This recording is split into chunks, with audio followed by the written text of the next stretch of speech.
Shalom Bapak Ibu Saudara-saudara dikasihi Tuhan. Shalom semuanya, selamat siang. Shalom saudara-saudara yang di rumah juga. Pada siang hari ini kembali kita berkumpul bersama-sama untuk kembali beribadah kepada Tuhan.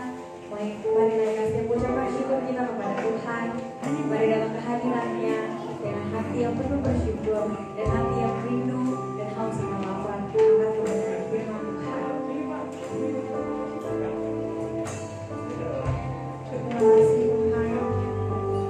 Kami bersyukur Tuhan. Kami bersyukur Tuhan. Kami merindukan hadirat kepada setiap kami Tuhan. Haleluya. Terima kasih Tuhan. Terima kasih. Kami bersyukur Tuhan.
Tuhan. Kami siap kami pribadi lepas pribadi Bapa. Kami siap untuk memuji muliakan Engkau dan kami menyerahkan ibadah kami dalam tangan-Mu dalam Tuhan Yesus Kristus. Haleluya.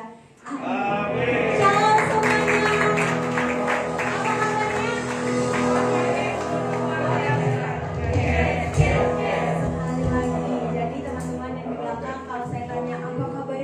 Yesus luar biasa. Yes. Oke, sekali lagi ya. Bersama Yesus.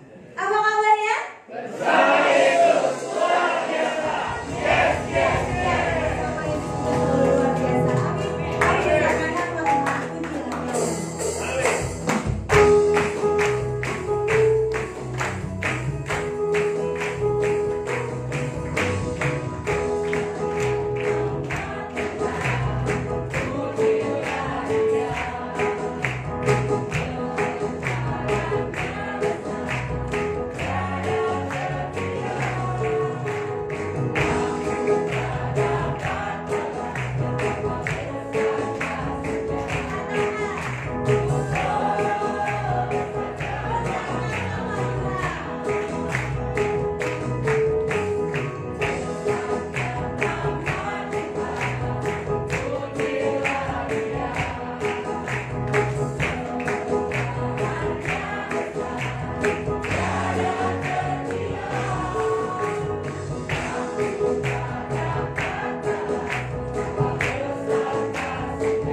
masalah dapat ditanggung oleh Kau ya Tuhan. Allah pencipta langit dan bumi. Nyatakan kuasa-Mu. Besarlah Kau Tuhan. Mulialah Kau Tuhan. Dalam nama Yesus kami siap untuk menyambut firman-Mu. Yang siap katakan amin. Amin. Haleluya, haleluya. Saya minta izin Pak Gembala untuk membuka masker saya supaya lebih jelas. Wah, haleluya, terima kasih untuk Bapak Gembala yang luar biasa. Saya cukup lama untuk tidak hadir di tempat ini, saudaraku. Tetapi saya melihat kemajuan yang dahsyat. Tempat yang nyaman, aduh indahnya tempat ini. Dan ini dikerjakan bukan di saat sesuatu kelimpahan, saudara.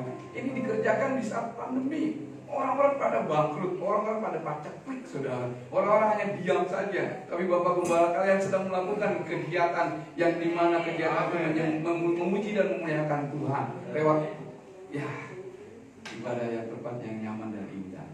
Kiranya firman Tuhan hari ini akan memberkati kita semua, dan kita bersyukur untuk karya Tuhan yang ajaib. Kita ketahui bahwa tema gereja kita di tempat ini bicara tentang kebenaran. Itu sebabnya saya akan berusaha maksimal apa yang Bapak Gembala rindukan, sehingga ini akan menjadi matching dan sesuai dengan tujuannya. Temanya adalah buy truth, don't sell. Ini bicara tentang mari kita beli kebenaran itu, kita ambil kebenaran itu, dan jangan pernah coba menjualnya. Jangan coba membuangnya. Ini penting. Kebenaran adalah hikmat sejati. Setuju tidak setuju? Kebenaran itu adalah hikmat sejati, dan itu berasal dari Allah. Bukan dari manusia. Siapapun yang mengaku diri sebagai utusan Allah atau hamba Allah sekalipun, itu bukan suatu kebenaran yang mutlak, kecuali kalau dia menggunakan firman Allah. Di luar firman Allah, dia tidak bisa disebut sebagai utusan atau juga sebagai hamba Allah.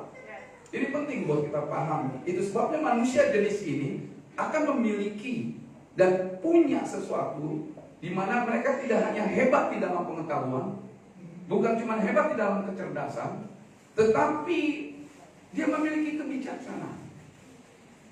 Artinya hidupnya benar, hidupnya jujur, hidupnya baik, sehingga kebenaran itu menuntun dalam penilaian.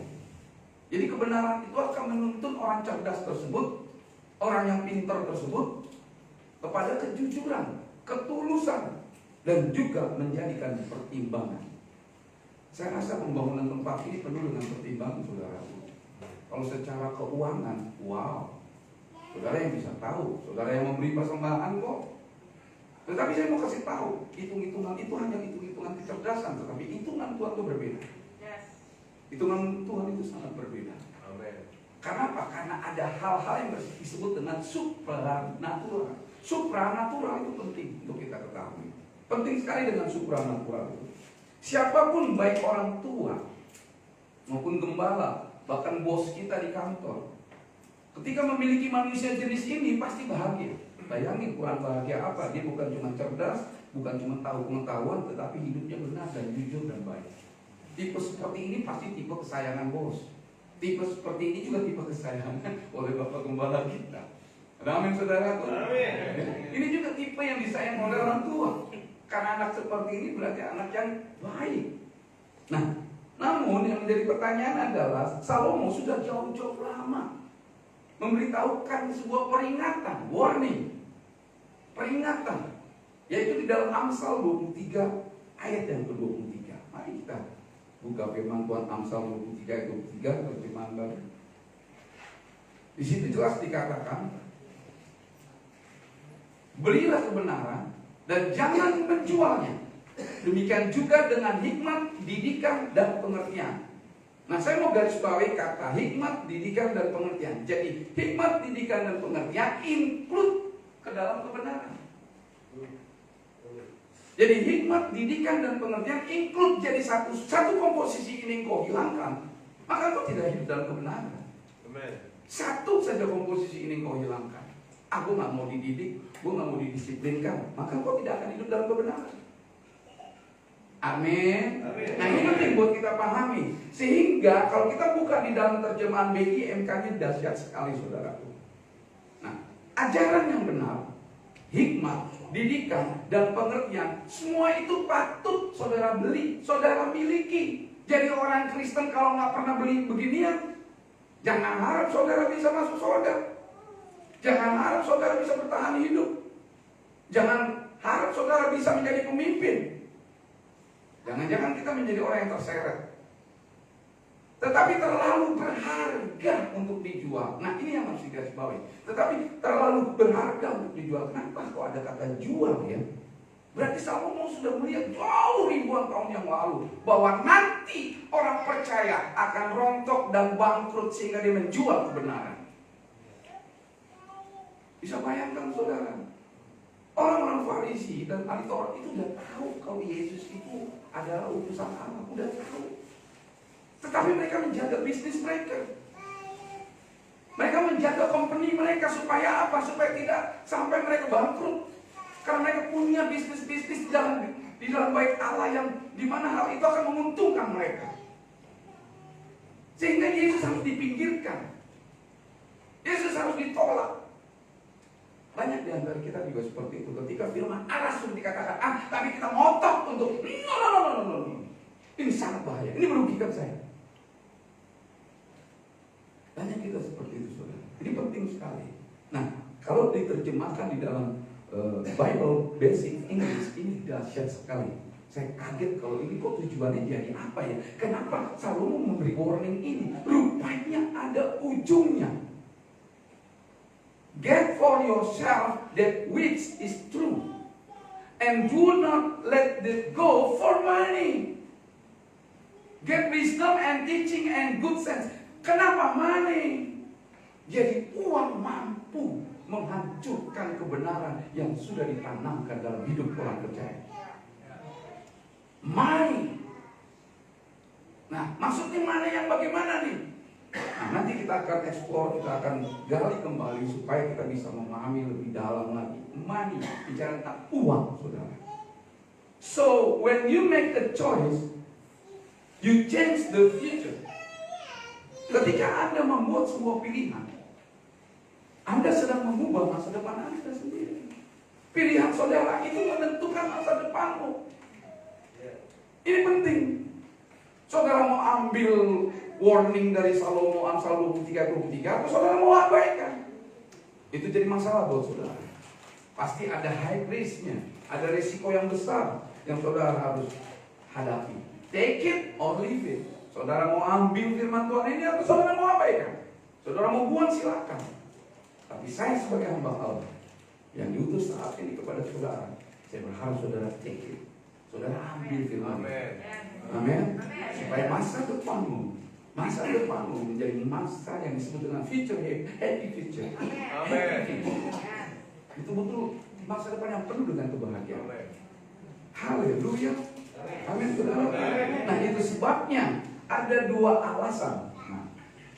Ada dua alasan mengapa kita tidak berpegang pada prinsip buy the truth and don't sell it. Ada dua alasan yang saya mau sampaikan kepada kita semua. Pertama adalah tadi Salomo sudah jelaskan bahwa ada kata money di sana. Jadi di sini saya mau kasih tahu buat kita semua, manusia itu selalu profit oriented. Setuju tidak setuju? Selalu profit oriented, artinya orientasinya adalah mengejar keuntungan. Salah nggak itu? Nah, mari kita lihat di dalam Pengkhotbah 5 ayat yang ke-9. Pengkhotbah 5 ayat yang ke-9. Terjemahan BYNK. Ya, kita belajar dari terjemahan yang berbeda, saudara. Orang yang mata duitan, lebih galak, saudara. BYNK lebih galak. Terjemahan BYNK lebih galak, saudara. Orang yang mata duitan, jadi matanya itu ke duit mulu. Tidak pernah cukup uangnya. Namanya udah mata duitan. Jadi dikasih 100.000 more. Kasih 200.000 more. Coba bayangkan kalau saya punya anak kayak begitu, saudara. Saya bisa jadi koruptor, saudara. Kalau saudara, kalau pelayan Tuhan di tempat ini juga money oriented seperti ini, waduh, bisa tekor Bapak Gembala kita. Kita fair ini ngomong. Dan di sini jelas lagi dikatakan orang yang gila harta. Nah, kenapa kok bisa disejajarkan tentang orang yang mata duitan sama gila harta? Kayaknya mereka berdua itu kolaborasi. Haleluya. Spiritnya sama, rohnya sama. Orang yang gila harta tidak pernah puas dengan laba, tidak pernah puas dengan profit. Kata laba di sini profit. Dan Salomo tegas katakan it's vanity, kesia-siaan. Kesia-siaan. Nah, saudara mau mengambil yang kesia-siaan atau yang mau permanen? Kalau yang kesia-siaan itu gampang hilang sudah.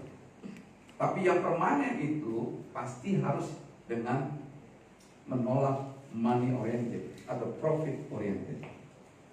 Setuju tidak setuju, mimbar sekarang ini dipenuhi dengan jualan profitable. Ya, ketimbang proses oriented. Karena proses oriented adalah proses yang dimana ini Allah turut bekerja di sana. Proses oriented adalah biblical, Alkitabiah. Allah tidak pernah tuh melakukan hal-hal yang bersifat instan. Segala sesuatu proses. Waktu Allah membuat penciptaan awal itu ada prosesnya. Bukan sembarangan kenapa yang terang duluan yang dilakukan. Bukan sembarangan kenapa duluan binatang yang diciptakan. Kenapa bukan manusia? Semua Tuhan sudah atur dengan dahsyatnya, dengan sempurnanya, yaitu proses penciptaan. Nah, kalau diawali dengan proses penciptaan aja dengan proses, kenapa kita mau coba-coba berbeda? Ini yang menjadi persoalan. Itu sebabnya mimbar yang dipenuhi dengan jualan profitable ketimbang proses oriented akan babak belur dihantam pandemi. Akan babak belur dihantam pandemi. Coba bayangkan, kita banyak mendengar kisah-kisah bagaimana gembala-gembala begitu awareness-nya, ketakutannya, sampai-sampai mereka membuat sebuah rasa takut kepada jemaat, kepada pelayan-pelayan Tuhan, sampai-sampai diumumkan perpuluhan kok bisa kosong. Marah. Sampai-sampai ayat-ayat yang nggak tahu ngawur ngidul disampaikan supaya jemaat pada ketakutan untuk harus membayar perpuluhan. Padahal pada saat itu sedang ada posisi paceklik. Banyak yang dipecat, banyak yang dipotong gaji. Kenapa bisa seperti itu? Karena mimbar yang mereka pakai adalah mimbar yang menjual profitable. Mereka tidak pernah menjual tentang penderitaan, menghadapi penderitaan. Mereka tidak menjual tentang kesederhanaan hidup, kecukupan hidup. Yang ada adalah mendesak orang untuk kaya raya, cari uang. Akhirnya pada saat pandemik semua mengalami lockdown spiritual. Bukan cuma lockdown gereja, spiritualnya juga lockdown. Dan akhirnya saya kaget juga ada gereja besar, saya nggak mau sebut namanya, tapi dia membahas tentang royalty lagu. Sampai diuangkan. Sampai-sampai Pak Alex harus ngomong juga tuh di grup. Gue gak mau pakai tuh lagu katanya. Saya masih ingat tuh, saya highlight tulisan beliau. Dan saya itu kebenaran. Ngapain kita pakai lagu itu lagi? Amin. Bukankah pemilik lagu-lagu yang di masa lalu tidak pernah membahas royalty? Sampai-sampai harus dimintakan uang kalau itu dipakai. Ngeri nggak? Kenapa? Ya itu dia, mimbar itu sudah terbiasa menjual profitable. Sudah terbiasa. Money orientednya luar biasa, profit orientednya gila-gilaan. Kalau nggak untung, mereka akan menggagalkan bermacam-macam kegiatan-kegiatan keagamaan lainnya. Bahkan ada sebuah proposal yang mengatakan kita akan mengadakan acara doa semalam suntuk, sampai dikatakan ini profitnya ada nggak? Buset. Mengerikan kan saudara? Bukankah revival, bangunan rohani dimulai dari lutut berteluh, air mata mengalir. Kenapa kita bahas profitable lagi? Tapi ini sesuatu yang benar, ini sesuatu yang real, sesuatu yang nyata yang harus kita lihat. Ini adalah gambaran dan potret yang nyata di dalam sebuah gereja sekarang ini. Gereja postmodern. diliputi dengan jualan profitable, bukan jualan tentang apa yang disebut dengan siap menghadapi penderitaan, bayar harga, pengorbanan, sacrifice. Tidak ada lagi. Jadi sebaliknya, bila kita lebih memilih menderita kerugian dalam kepentingan duniawi kita daripada menyangkal atau mengabaikan kebenaran, maka sesungguhnya kita sudah membeli kebenaran. Amin. Pastikan kita memilih menderita kerugian. Ikut Tuhan itu jangan selalu teriak-teriak yang untung, pasti rugi. Tapi saya sebagai anak Tuhan, saya sebagai pelayan Tuhan, saya menganggap kerugian itu menjadi keuntungan. Saudara bisa bayangkan, saya kalau pelayanan ke luar daerah, saudara, saya nggak ada pemikiran untuk yang disebut dengan PK.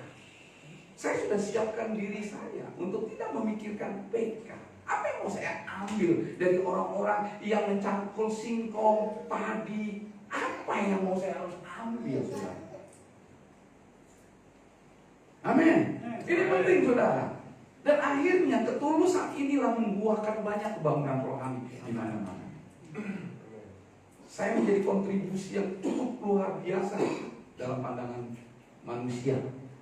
Sebut saja hamba-hamba Tuhan di GSJA. Mereka tahu sekali pelayanan saya di luar kota. Kenapa? Karena saya tidak memiliki profit oriented. Dan akhirnya mereka diberkati Tuhan.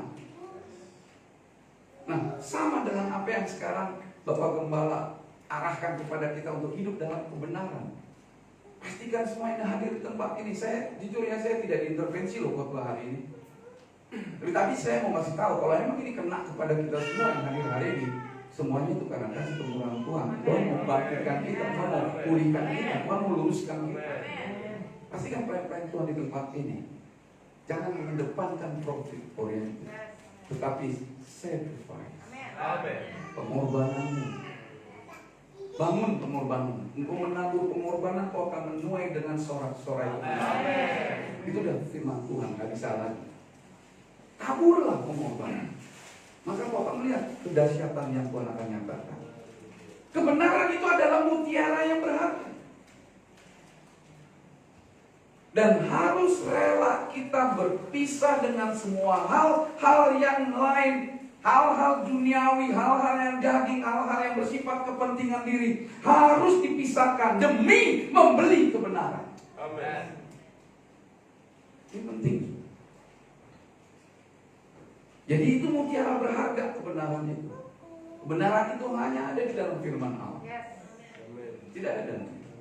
Makanya saudara, kalau yang ikut pendalaman Alkitab di gereja kita di tempat ini, yang ikut prayer meeting, lakukanlah, karena itu adalah kebenaran yang akan menjadi investasi dalam hidup. Saving tuh, aman, simpan tuh kebenaran itu. Lakukan pondering heart seperti Maria. Maria memiliki pondering heart, hati yang merenung. Jadi ketika firman Tuhan disampaikan ini jangan direcehkan. Masuk kuping kiri, keluar kuping kanan. Berarti saudara tidak memiliki pondering heart, hati yang merenung. Karena hati yang merenung itu dahsyat sekali. Bayangkan Maria, dia tidak pernah sampai mengikuti detil bersama Tuhan Yesus 3,5 tahun.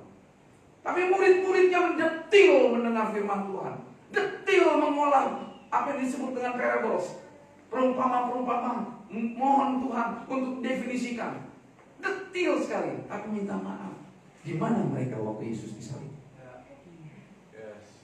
Mereka buron, mereka mencari aman. Di mana tuh yang jago ngomongnya, ngomongnya gede, big mouth. Kalau Tuhan ada apa-apa, saya bisa taruh badan saya. Saya siap mati untukmu Tuhan. Mana orang itu semua? No.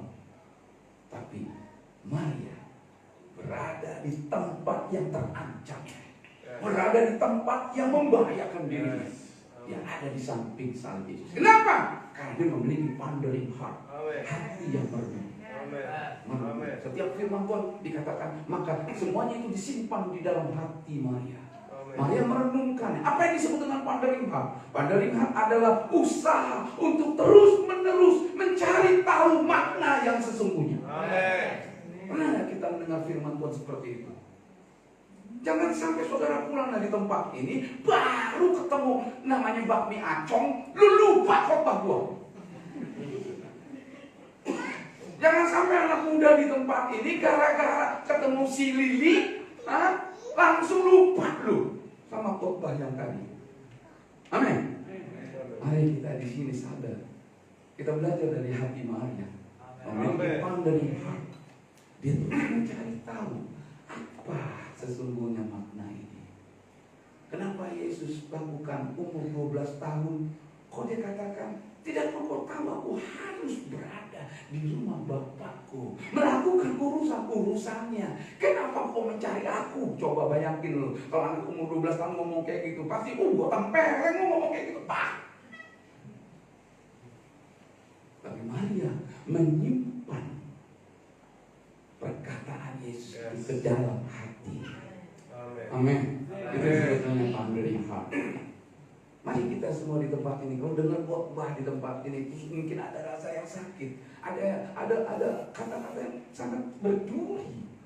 Tapi percaya, duri itu akan wangi. Haleluya. Saudara akan menikmati duri itu.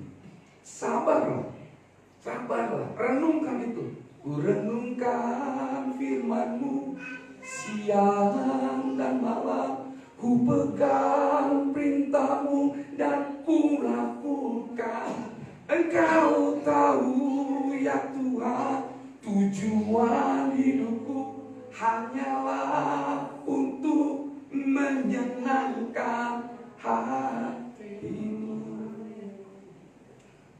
Coba deh, setiap hari nyanyikan lagu itu. Nyanyikan terus, day by day by day.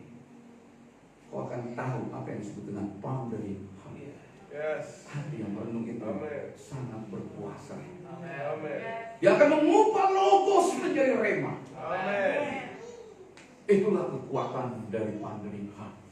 Saya percaya jemaat Kemangkas, jemaat akan diberikan Tuhan pondering hati. Hati yang merenung, bukan hati yang gampang komplain, gampang untuk merecehkan, gampang untuk membuang. No. Beli kebenaran itu. Ambil firman Tuhan itu. Masukkan ke dalam hatimu, simpan di dalam hatimu. Renungkan itu siang dan malam. Iya Pak, ada sesuatu yang besar akan terjadi dalam hatimu. Ini bukan pesan saya, ini pesan Tuhan. Tuhan bicara seperti itu, saudaraku. Nah, itu sebabnya mari kita menjadikan kebenaran itu mutiara yang berharga. Harus lebih memilih kehilangan harta, kehilangan bisnis, kehilangan kedudukan kita daripada kita kehilangan iman dan hati nurani yang baik. Berani nggak mengambil langkah seperti ini? Waktu saya menjadi pembina di dalam upacara, saya disisipkan sebuah kertas.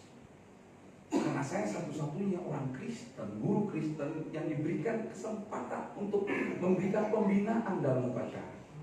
Kata-kata pembinaan, Pak, mohon jangan melebar kemana-mana.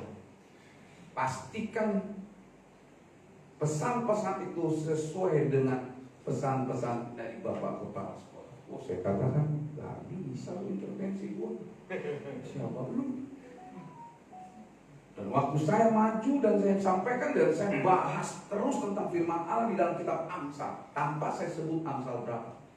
Tapi waktu saya ucapkan itu, ada jalan disangka lurus tapi ujungnya jurang maut. Saudara, saya pastikan kepada saudara, saya ajak kepada anak-anak itu semua. Hantam anak-anak itu semua. Dan saya kaget rewardnya apa? Mereka bertepuk tangan. 42 guru melihat tepuk tangan itu langsung, siap-siap kita singkirin nih orang. Dan akhirnya saudara, mereka mau coba singkirkan saya dari sekolah itu. Wah, puji Tuhan, tidak bisa. Tidak semudah itu. Amin. Tidak semudah itu. Dari tahun 2002 sampai sekarang, Bonaparte masih berdiri di sana. Haleluya. Takut. Karena ketakutan adalah pintu besar untuk saudara tidak akan pernah lagi patuh dan taat atas firman. Ketika saudara takut, saudara tidak akan lagi bisa melangkah. Mengerikan, saudara. Bahaya ketakutan itu. Jadi saudara harus pegang satu prinsip. prinsip sekali maju pantang mundur. Amin. Saudara sekarang pelayan Tuhan sebagai pemusik, sebagai WL, singer, apapun, sekali kau maju jangan pernah mundur. Amin. Jangan pernah mundur. Itu prinsip yang dibangun oleh Tuhan dalam hidup saya. Dan saya percaya itu juga akan dibangun oleh saudara. Point of no return. Titik balik untuk saudara tidak boleh berbalik. Titik yang dimana saudara tidak boleh berbalik. Titik dimana saudara harus terus maju. Maju. Sampai kau menggenapi apa yang menjadi kehendak Tuhan. Amin. Tuhan punya agenda masing-masing dalam diri kita. Ada agenda umum, ada agenda pribadi. Agenda pribadi kita adalah apa? Menyelamatkan diri kita, menyelamatkan keluarga kita, menyelamatkan orang yang terdekat dengan kita. Dan kita menjadi teladan dan contoh. Haleluya. Amin. Penting saudara. Saudara nggak perlu harus jadi pendeta untuk mau menyelamatkan orang. Haleluya. Saudara nggak perlu harus sekolah teologi untuk menyelamatkan orang. Tapi saudara harus baca firman Tuhan dan beli firman itu. Amin. Dan jangan coba-coba. Nah itu sebabnya mari semua kita yang hadir di tempat ini jadikan kebenaran firman Allah adalah mutiara berharga yang harus rela berpisah dengan semua hal-hal demi membelinya. Harus lebih memilih kehilangan harta, bisnis dan kedudukan kita daripada kehilangan iman dan hati nurani yang baik. Ini penting buat kita paham. Nah yang kedua saudara, ada dua alasan mengapa kita tidak berpegang pada prinsip buy the truth and don't sell it. Pertama, karena ada profit oriented. Itu yang membuat kita nggak mau ambil nih. Amsal 23 ayat 23. Nah sekarang harus kita ambil, ada amin. Karena kita sudah tahu kebenaran ini ambil. Yang kedua, karena cheap mindset. Galatia 4 ayat yang 9. Cheap mindset. Ini bahaya juga nih cheap mindset ini. Galatia 4 ayat yang 9. Lalu bagaimana mungkin kalian yang sekarang sudah mengenal Allah tuh? Halo, semua yang di tempat ini sudah mengenal Allah, ada amin. Bahkan yang sudah Dia angkat sebagai anak-anaknya. Ada amin kalau kita semua sudah diangkat sebagai anak-anaknya. Tapi jangan cepat-cepat dulu jawab saudaraku. Ada kata yang menyakitkan di sini. Halo? Tapi kita kembali lagi menjadi seperti budak. Untuk apa? Hal-hal yang lemah dan tidak berguna. Bahkan kepada para penguasa gelap yang memerintah di dunia ini. Artinya bisa bos, bisa presiden, bisa apapun lah yang melawan firman Allah. Kita nggak boleh takut, kita nggak boleh terseret. Kita jangan mau lagi kembali. Don't go back to Egypt. Jangan pernah kembali ke Mesir. Mesir adalah lambang hedonis. Mesir adalah lambang pelesiran. Mesir adalah lambang darling sin. Dosa yang kita sukai, dosa yang kita cintai. Jangan pernah kembali. Ayat ini jelas dan tegas. Kenapa kita tidak mau mengambil kebenaran? Karena kita memiliki cheap mindset. Artinya paradigma, pandangan yang receh, pandangan yang terlalu murahan. Bisa bayangkan kebenaran digadaikan dengan yang disebut dengan hedonis, hidup yang foya-foya, hidup yang dogem. Masa kebenaran bisa digadaikan dengan hal seperti itu? Itu cheap mindset. Katakan kepada kiri kanan, jangan pakai cheap mindset. Haleluya. Itu mentalitas receh. Mentalitas receh, saudara. Anak-anak Tuhan itu mentalitasnya adalah mentalitas Petra, batu karang yang teguh. Amen. Remarkable, tidak pernah tergoncangkan. Batu karang di tepi pantai dimanapun berada, ketika dihajar gelombang, saya mau kasih tahu, gelombang itu bukan 2 kali 3 kali, tapi ribuan gelombang itu menghantam. Tapi saya nggak pernah lihat batu karang itu pindah tempat. Saya tidak pernah melihat batu karang tiba-tiba kelelep. Batu karang itu tetap berdiri, stand firm, tetap berdiri di tempatnya. Haleluya. Pastikan kita semua SJAK Makasih adalah jemaat yang berdiri tegak di dalam kebenaran firman. Amin. Itu yang saya harapkan. Gelombang boleh datang, tsunami boleh datang, pandemi boleh datang, tapi kau tetap Dan saya mau semua jemaat yang ada di rumah, saya berharap untuk saudara cepat mengambil keputusan untuk memuliakan bersama-sama di tempat ini. Penuhi tempat ini dengan ketulusan dan keberanianmu untuk berbagi dengan corporate anointing. Pengurapan yang bersama itu jauh lebih dahsyat. Itu penting untuk kita kejar. Saya tanamkan itu kepada jemaat saya. Saya bersyukur mereka rindu sekali untuk offline atau onsite. Dan saya berharap jemaat yang ada di rumah miliki stand firm. Supaya engkau tidak goyah. Tidak perlu takut. Ya, saya mau kasih tahu, anak Tuhan kalau udah kena yang namanya flu itu cuma lewat. Amin. Pastikan punya iman seperti itu, lewat saja. Yang penting kita nggak konyol-konyol. Haleluya. Jangan pergi ke tempat yang konyol-konyol. Saya nggak punya recommended seperti itu. Mentalitas receh itu menggugurkan ketahanan spiritual. Ketahanan spiritual saudara akan gugur kalau kita memiliki mentalitas receh. Sehingga ketika ketahanan spiritual kita tidak lagi kuat, dapat dipastikan kita akan sukar bertahan. Saudara, hidup ini tantangan.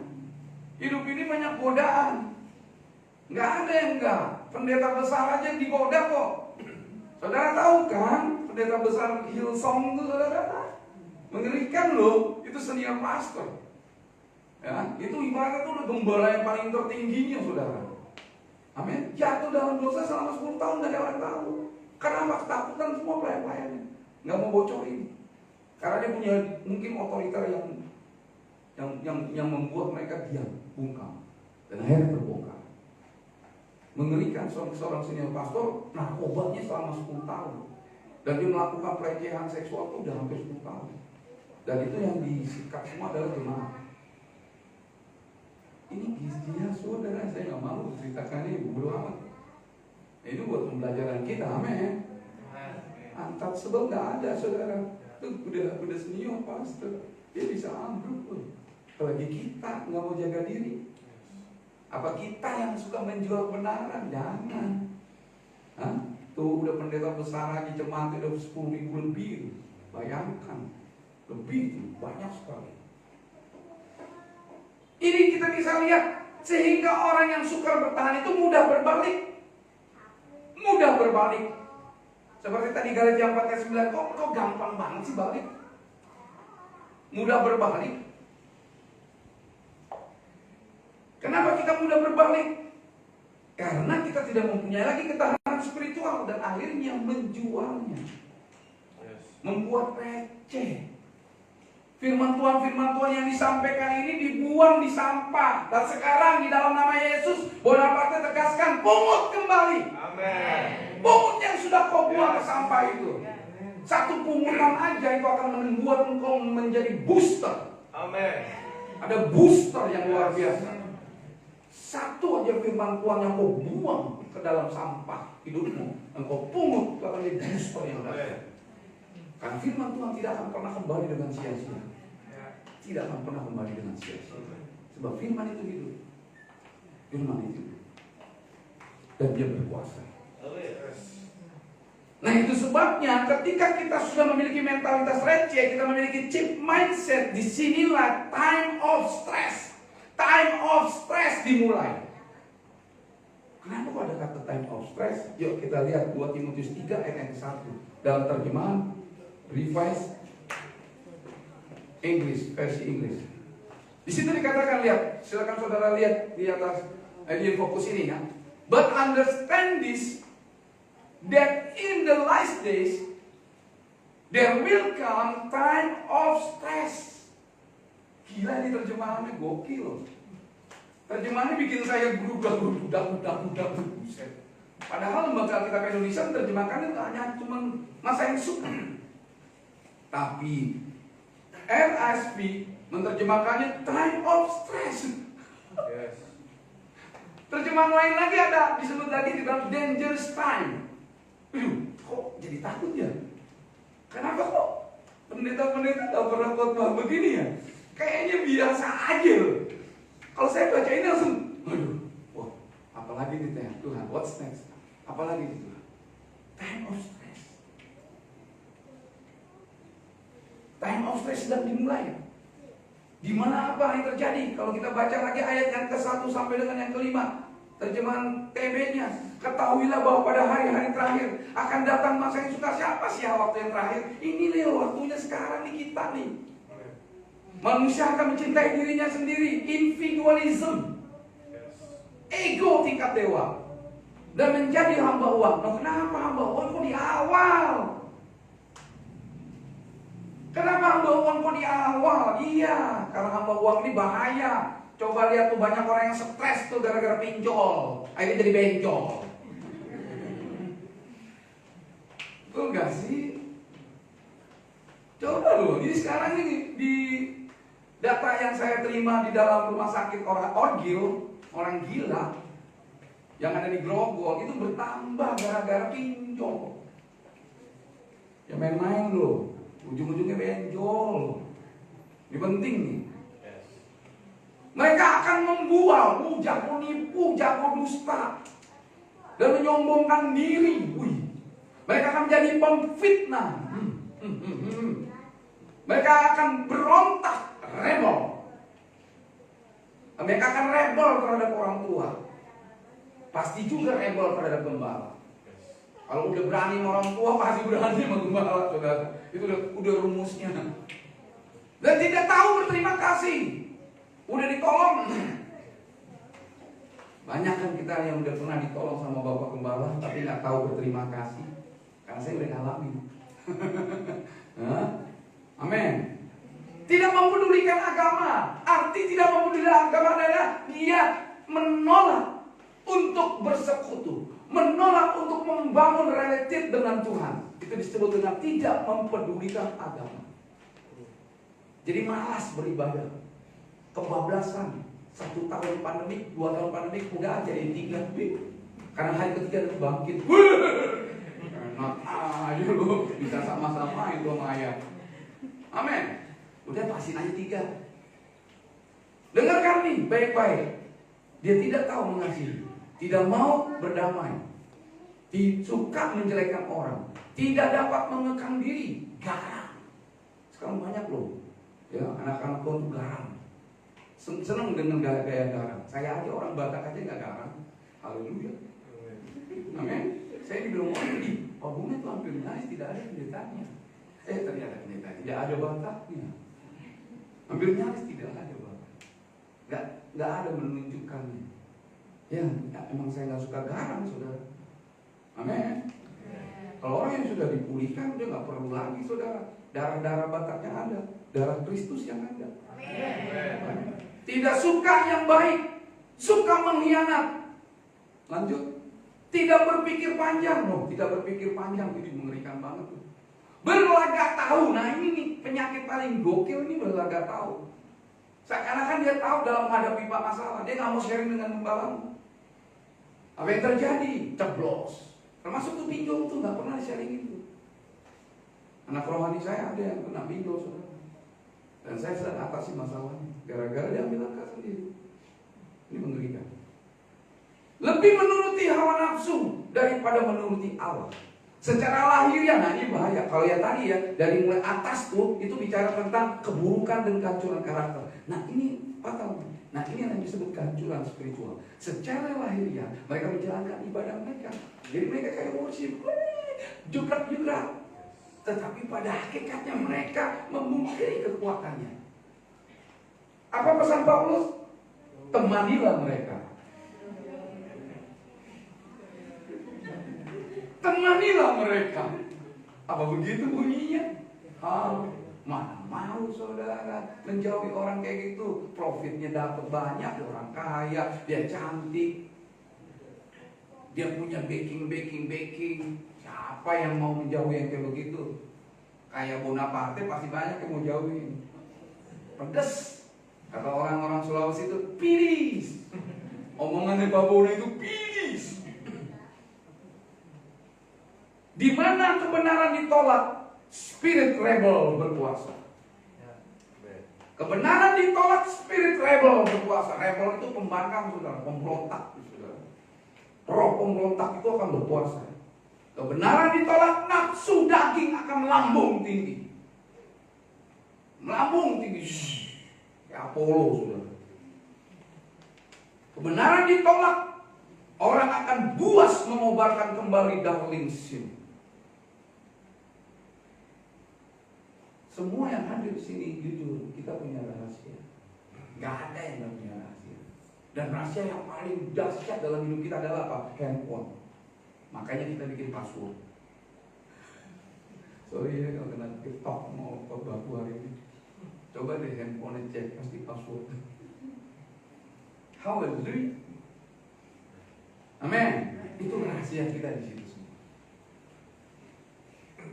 Pastikan pulang dari tempat ini passwordnya dibuka. Haleluya. Dan kasih pinjam mama kita sama papa kita. Pakai apa? Mari kita bertobat. Amin. Haleluya. Kalau memang ini pidis saudara, biarlah ini untuk pertobatan kita. Dan akan terjadi kebangkitan rohani yang dahsyat atas keluarga kita. Dan kalian juga akan mengalami personal revival. Karena personal revival lah yang akan membawa kebangunan rohani di rumah, keluarga kita. Dan dari family revival akan terjadi lagi church revival. Dari church revival akan mengalami city revival. City revival akan mengalami nation revival. Haleluya. Kenapa itu bisa tidak terjadi? Kenapa itu delay? Karena tidak ada yang menyambutnya, tidak ada yang mensupportnya. Tapi Bonaparte akan berdiri tentang hal itu. Setuju tidak setuju, saya akan bahas itu. Sampai kapanpun saya akan bahas tentang visi revival. Karena visi revival itu include tentang yang disebut tentang musisi, include tentang segala karakter, include semuanya. Ada di sana. Revival itu saya sebut sebagai bukan paket hemat, tapi paket komplit. Revival itu paket komplit, semua ada di sana. Mari kita peganglah kebenaran ini. Peganglah segala sesuatu yang telah engkau dengar hari ini. Jemaat, terima kasih, dengarkan firman Tuhan ini. Jangan pernah saudara coba-coba melepaskan ini demi apapun juga. Jangan lepaskan firman Tuhan ini demi apapun juga. Karena banyak muatan kebenaran yang saya sampaikan kepada saudara. Ketika saudara membelinya ini, saudara tidak akan pernah merasa kerugian sampai pada dekat. Karena nanti di surga kita hidup dalam kebenaran. Di surga, aktivitasnya adalah memuji, menyembah Tuhan. Saudara tidak perlu makan minum, saudara tidak perlu pakaian, semua diganti dengan kemuliaan Tuhan. Saudara hari ini melihat perut saya begini, tapi di surga tidak akan ada. Saya langsung suspek gitu. Firman Tuhan yang katakan tubuhmu akan diubah. Jadi kalau tubuh diubah, masa Tuhan masih pertahankan gendut? Ini kan tidak ideal. Di mata Tuhan kan yang ideal kan yang six pack, haleluya. Karena saya yakin Adam itu six pack sudah. Amin. Pasti ideal. Nah, ini kan saya nggak ideal kan akibat makan daging, makan A, B, C, dan D. Amin. Itu pasti karena ada daging kan nggak mungkin pendeta nggak punya kedagingan. Haleluya. Pendeta juga punya daging kok, manusia. Amin. Jangan deh ngarang-ngarang kita Superman. Haleluya. Ya. Ini penting saudara. Pastikan firman Tuhan hari ini akan memberikan saudara booster yang dahsyat. Saudara beli itu kebenaran ini. Jangan pernah dibuang. Jangan pernah coba-coba dijual. Kalau lu jual, gue pungut. Gitu aja. Anda jual, saya pungut. Karena buat saya ini mutiara. Berharga untuk pada kekekalan. Ini adalah preparing, persiapan untuk kita hidup dalam surga. Hidup dalam surga lu harus benar. Kalau lu nggak benar nggak bisa masuk. Amin. Hanya itu saja saudara. Tidak perlu ditambah, tidak perlu dikurang. Kiranya firman Tuhan memberi kekuatan kita. Amin. Saudaraku, Tuhan berkati. Haleluya, haleluya, haleluya, haleluya, haleluya. Mari kita bangkit berdiri, saudaraku. Nah, poinnya di sini. Saya akan berdoa untuk saudara. Amin. Saya berharap saudara membeli. Cara membelinya bagaimana? Buka hati. Tanggal pujian. Yesus pegang erat tangan. Yesus pegang erat tanganku, ku tak hidup di luar.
saudara masih melakukan tindakan-tindakan berdosa.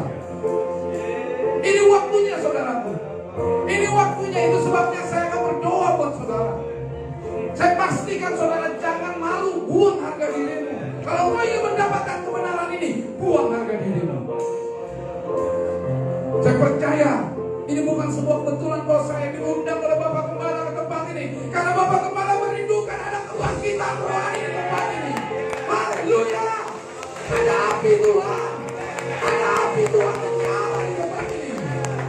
Kiranya kemah kasih adalah tempat kediaman Allah, the sanctuary of God, terjadi di tempat ini. Itu sebabnya saudaraku yang saya kasihi, yang sudah mengenal pelayanan saya undang untuk saudara maju supaya saya berdoa, supaya ada booster, supaya ada kekuatan yang dahsyat memenuhi hidupmu. Mari saudara, saya undang untuk saudara maju, jangan malu, jangan berdoa saudara. Nyatakan kemuliaan-Mu Tuhan, nyatakan kuasa-Mu, desak hatimu untuk maju ke depan. Jangan berdoa.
Bebaskan. Siapa yang sudah mendapatkan bahasa roh, mari kita sembah dengan bahasa roh. Biarkan roh kita menyala. Bebaskan saya, bebaskan. Bebaskan. Buka suaramu. Buka suaramu. Jangan diam. Jangan ada diam. Jangan ada diam.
Engkau tumbuhkan terus Tuhan pertumbuhan rohani mereka. Iman mereka semakin naik dan tidak turun. Dan mereka diperlengkapi oleh perlengkapan senjata Allah. Karena kami tahu Tuhan bahwa kekristenan adalah berperang dan bertempur.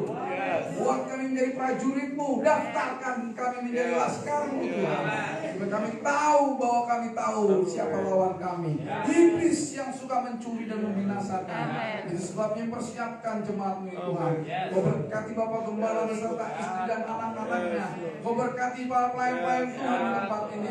Karena kami boleh bersahati Tuhan untuk membawa umatmu ini datang kepada Kau dengan ketulusan dan kesungguhan. Berkati juga jemaat yang ada di rumah-rumah saat ini. Tuhan juga lawat mereka. Dan sesuatu besar boleh terjadi.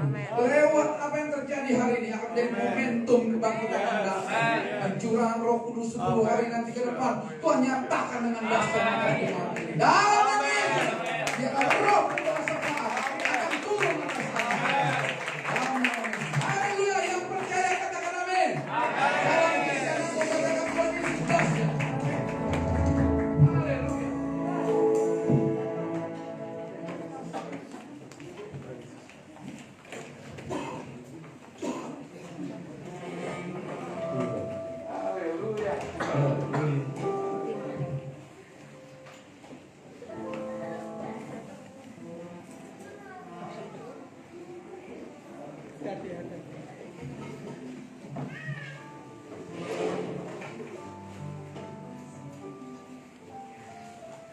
Tuhan, semua yang Tuhan letakkan pada hari ini. Haleluya. Amin. Amin. Semua diberkati. Amin. Puji Tuhan. Dengan bergesernya bangku berarti masih ada beberapa. Haleluya. Terima kasih ya banyak Bapak Pendeta Penepate Tuhan dengan seluruh tim anak-anak youth yang luar biasa.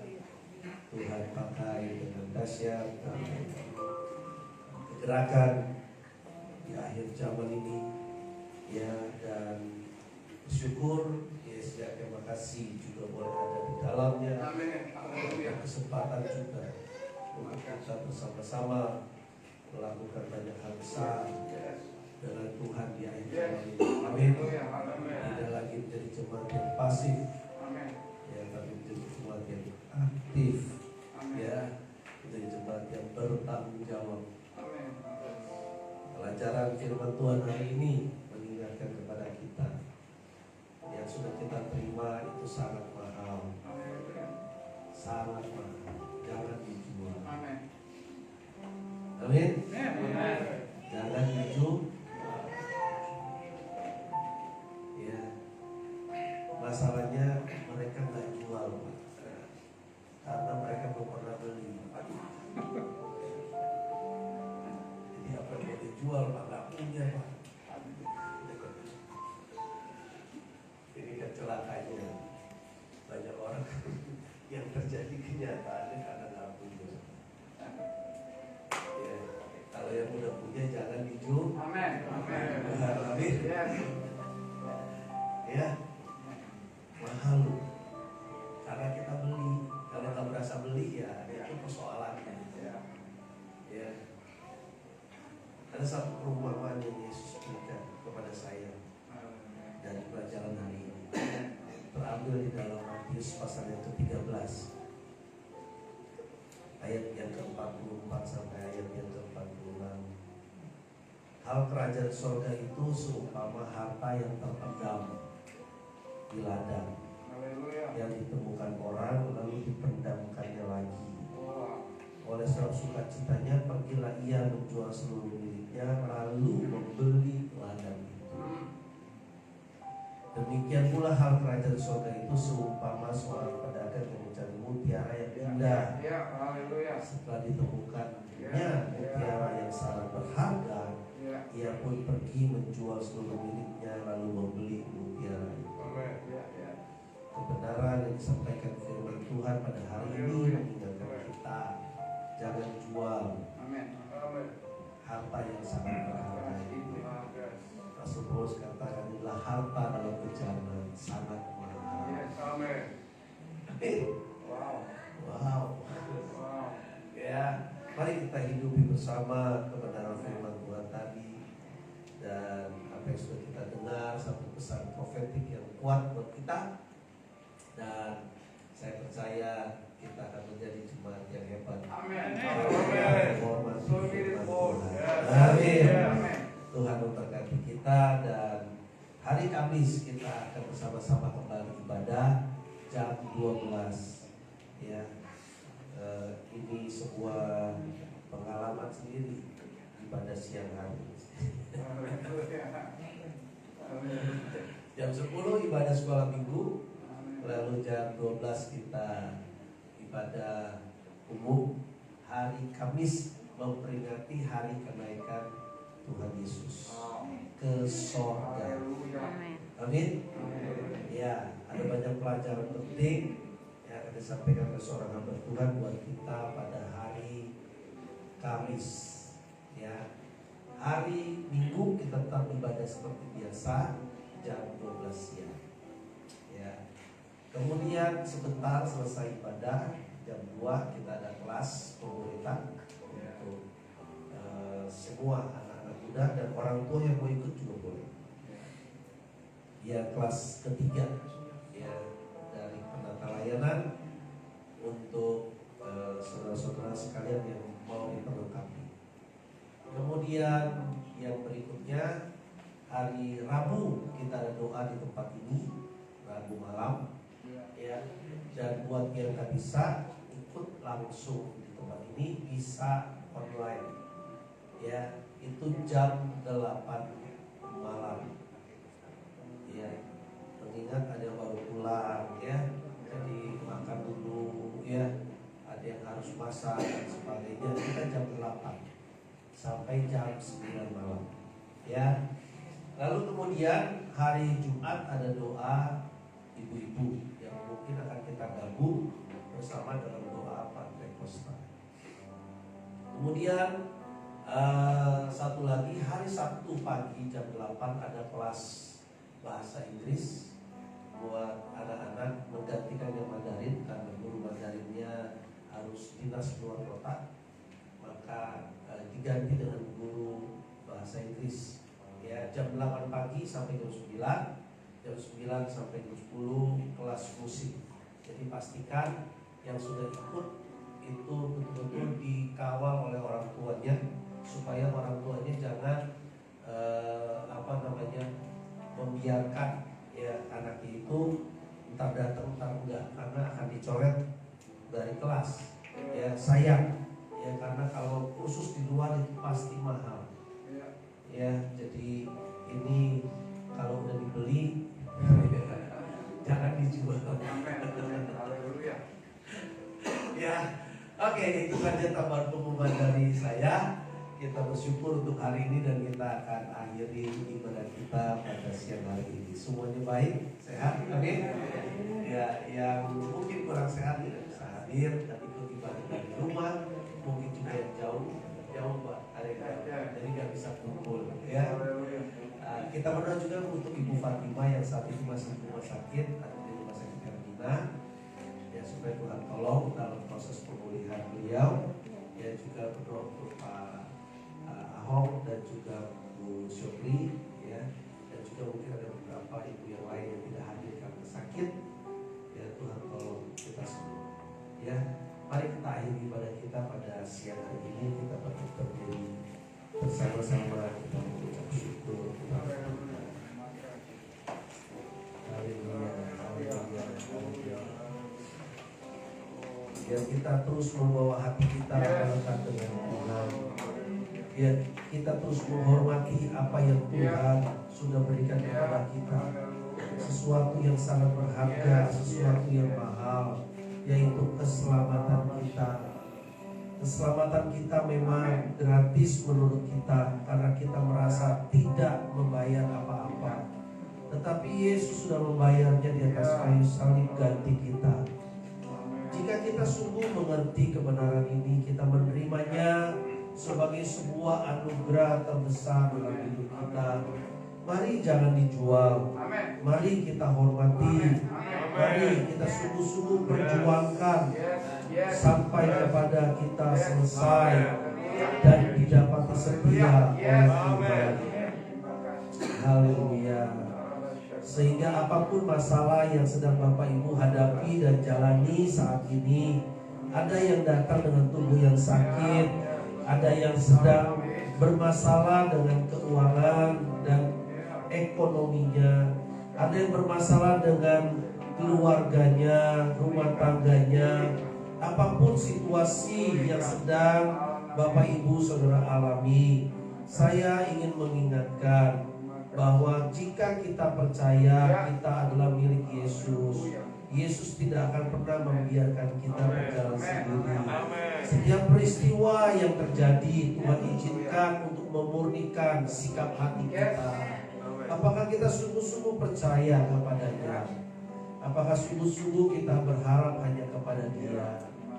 Mari kita sungguh-sungguh menghormati karya salib yang Yesus sudah berikan kepada kita, dengan mengerjakan apa yang menjadi bagian kita untuk tetap percaya dan mengizinkan Dia memakai hidup kita melalui peristiwa yang kita alami dan melihat kemenangan yang kita juga boleh terima dari Tuhan.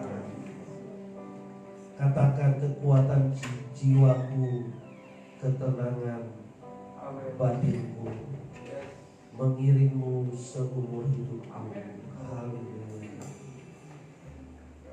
Haleluya. Naikkan pujian ini bahwa ini sebagai komitmen kita di hadapan Tuhan saat kita melangkah keluar dari ruangan ini, pulang ke rumah kita, biarkan kita hidup di dalam kebenaran.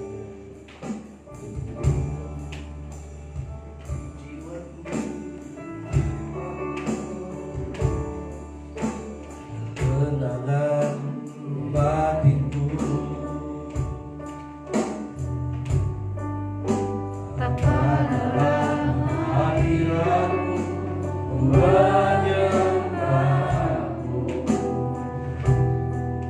tersungkur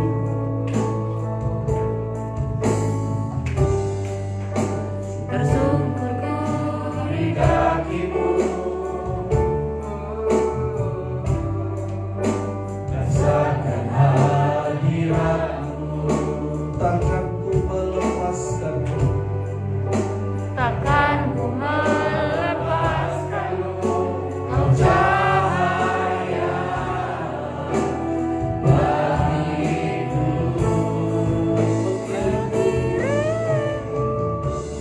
seumur hidupku, masuk dalam rencanamu Bapa, pikiranku, kehendakku, ku serahkan padamu, harapanku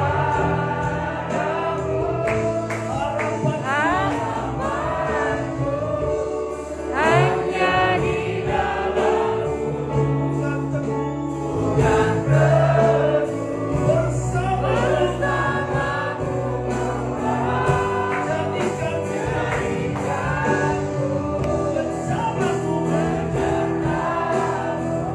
untuk memuliakanmu,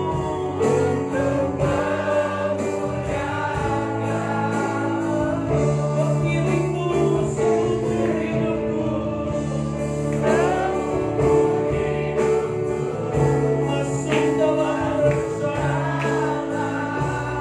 rencanamu, pikiranku, kehendakku, ku serahkan padamu,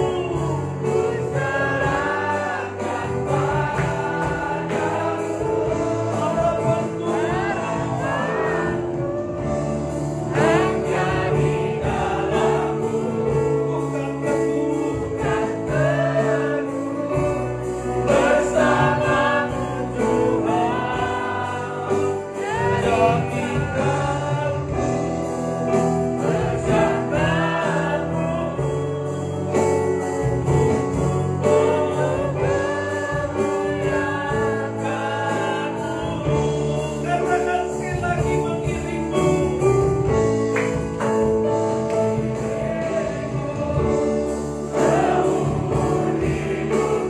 masuk dalam rencanamu,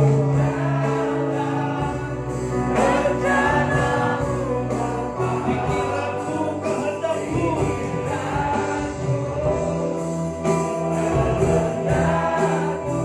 ku serahkan padamu,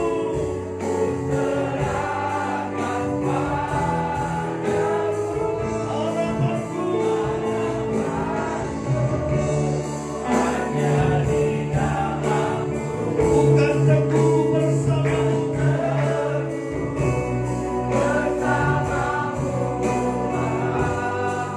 jadikanku bersamamu untuk memuliakanmu,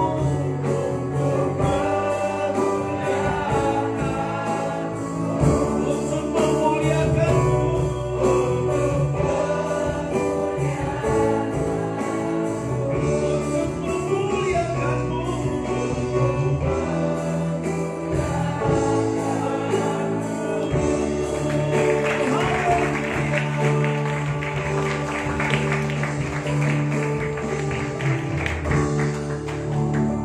untuk apa yang sudah kami nyanyikan Bapa dalam surga, kami percaya Engkau mendengar.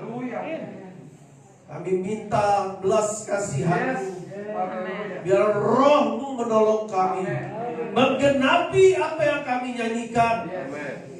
dan beri kami kemampuan untuk mengerjakannya sehingga Engkau disukakan, Engkau disenangkan, dan karya salib yang Kau kerjakan bagi kami menjadi tidak sia-sia. Terima kasih untuk kasih karunia-Mu atas kami. Kami percaya Engkau menaruh roh yang baru, pikiran yang baru, hati yang baru atas kami. Engkau mengarahkan hidup kami dengan tujuan yang baru, dengan rancangan yang baru kepada kehendak-Mu. Terima kasih Bapa. Biarlah hati kami terus berkobar-kobar untuk mengasihi Engkau, untuk mengasihi Engkau lebih lagi dan lebih lagi. Terima kasih untuk kebenaran yang Engkau nyatakan kepada kami dari awal ibadah sampai kepada akhirnya. Lawatan-Mu, hadir-Mu di tengah-tengah kami. Kami nikmati dengan sukacita dan kami bersyukur. Apabila kami pulang tinggalkan tempat ini, penyertaan-Mu yang sempurna yang sudah membawa kami ke tempat ini akan membawa kami tiba di rumah dengan selamat dan menghadirkan sukacita dan damai sejahtera ilahi di tengah-tengah keluarga kami. Dan kami akan menyaksikan lawatan-Mu di tengah-tengah keluarga kami. Pemulihan kesehatan, pemulihan keuangan, pemulihan damai sejahtera dalam keluarga. Tuhan memberkati. Dan kami percaya keluarga yang dipulihkan, keluarga yang diberkati akan berdampak bagi gereja-Mu di tempat ini dan bagi masyarakat di mana setiap kami difungsikan oleh Tuhan dalam nama Tuhan Yesus. Kami percaya Tuhan, Engkau yang sudah memberkati kami akan terus memberkati Indonesia dengan anugerah keselamatan, anugerah pertobatan, anugerah pengampunan, dan berkat-berkat keselamatan yang daripada Tuhan turun atas bangsa kami. Sehingga setiap rancangan si jahat, semua rencana-rencana dari dunia ini, dari semua tipu daya dunia ini, kami patahkan di dalam nama Tuhan Yesus. Dan kerajaan Allah dinyatakan di tengah-tengah Indonesia dan nama Tuhan dipermuliakan. Tuhan pakai hamba-hamba Tuhan yang Tuhan pilih dan tetapkan dimanapun ditempatkan. Kami boleh berfungsi menyatakan kemuliaan Allah dan menjaga suku kemurnian yang Allah tetapkan untuk menjadi seorang hamba Tuhan. Dan Tuhan pakai dengan urapan dan otoritas untuk berdiri di atas kebenaran yang Tuhan tetapkan. Di dalam nama Tuhan Yesus, dimanapun hamba Tuhan berada, dimanapun gereja Tuhan berada, dimanapun sidang jemaat Tuhan berada, lawatan Tuhan turun atas gereja Tuhan dan memberi dampak kepada masyarakat yang mereka boleh berjumpa dengan Tuhan melalui hidup kami, menjadi garam dan terang yang menjadi nyata di tengah-tengah Indonesia.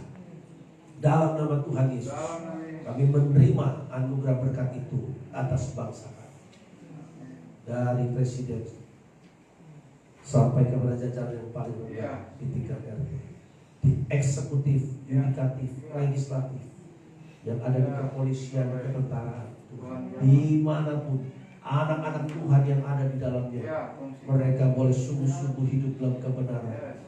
Mereka menjadi terang bagi teman-teman mereka. Dan mereka yang sudah dipilih Tuhan untuk memimpin, Tuhan berikan roh takut akan Tuhan untuk mereka membuat ketetapan, keputusan, dan semua hal-hal yang bermanfaat bagi bangsa ini dan mendatangkan hormat, kemuliaan bagi nama Tuhan. Di dalam nama Tuhan Yesus Kristus. Bersehati berdoa untuk Ibu Fatimah yang ada di rumah sakit Hermina. Tuhan sembuhkan dalam nama Tuhan Yesus. Juga untuk Pak Ahong dan juga untuk Ibu Syokli, Tuhan pulihkan dan sembuhkan dalam nama Tuhan Yesus. Tuhan menolong untuk seseorang kami yang tidak hadir karena sakit. Tuhan juga menjamah dan menyembuhkan dalam nama Tuhan Yesus. Untuk Ibu Wawa yang saat ini datang dengan tubuh yang kurang sehat, Tuhan juga untuk Ibu Pangil, Tuhan yang bertumbuh yang masih dalam proses pemulihan kesembuhan, Tuhan menyembuhkan di dalam nama Tuhan Yesus. Kami juga menyerahkan Tuhan setiap kami yang ada pada saat ini dengan semua keberanian kami percaya Tuhan sudah memulihkan, menjamah setiap kami. Amen. Dalam nama Tuhan Yesus. Bapak Ibu yang dikasihi Tuhan, mari angkat kedua tangan kita, arahkan kepada Kristus Yesus Tuhan yang duduk di sebelah kanan Allah Bapa, memandang wajahnya atas setiap kita yang percaya dan mengasihi akan Dia. untuk dicurahkannya seluruh kekuatan kerajaan Allah yang memampukan kita hidup dalam kebenarannya, memampukan kita hidup di dalam janji-janjinya, memampukan kita hidup di dalam penyertaannya. Berkat itu turun dari Bapa di sorga atas setiap kita orang sekalian, dalam kasih dan kecintaannya melalui anaknya Yesus Kristus Tuhan, dan dengan persekutuan Allah Roh Kudus. Berkat itu nyata atas kehidupan kita orang sekalian, mulai dari saat ini sampai Maranatha. Tuhan Yesus datang kedua kali. Diberkatilah kita yang datang di dalam nama Tuhan Yesus Kristus. Haleluya, haleluya. Dengan tangan terangkat dan ucapan syukur penuh hormat, katakan Bapa terima kasih.